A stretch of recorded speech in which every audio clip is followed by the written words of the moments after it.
Bonjour à tous, je m'appelle Hilda et je suis conseillère funéraire. Vous voyez, ce sourire, c'est celui de la femme la plus embrassée du monde. Vous ne le savez pas, mais vous la connaissez déjà sous une autre forme, celle-ci.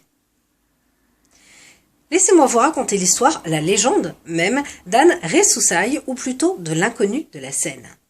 Dans les années 1900, la réplique en plâtre de ce visage figure sur de nombreuses façades de maisons d'artistes, notamment à Paris.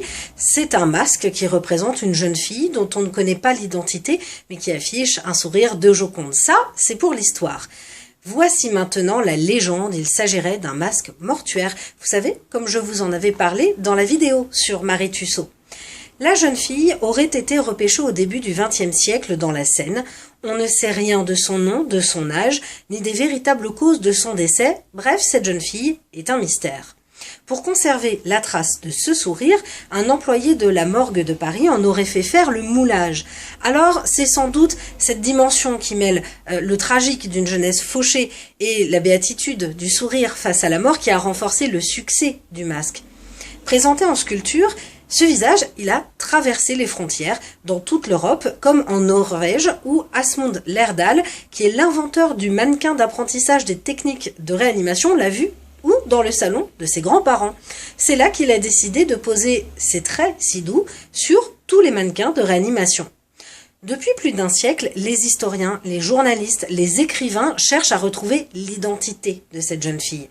Pendant longtemps, les recherches ont davantage aidé à épaissir le mystère qu'à l'éclaircir, tout simplement parce que l'inconnu de la Seine n'a pas de tombeau connu.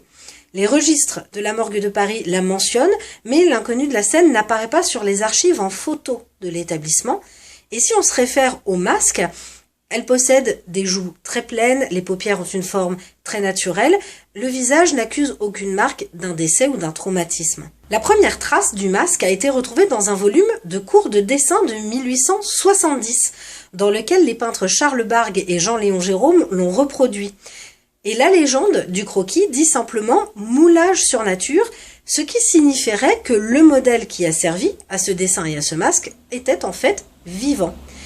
Bref, l'inconnue de la Seine a bien existé, mais on n'en connaît pas le visage, elle est restée inconnue jusqu'au bout. Comme toujours, likez, commentez et partagez cette Minute Coquelicot. À bientôt.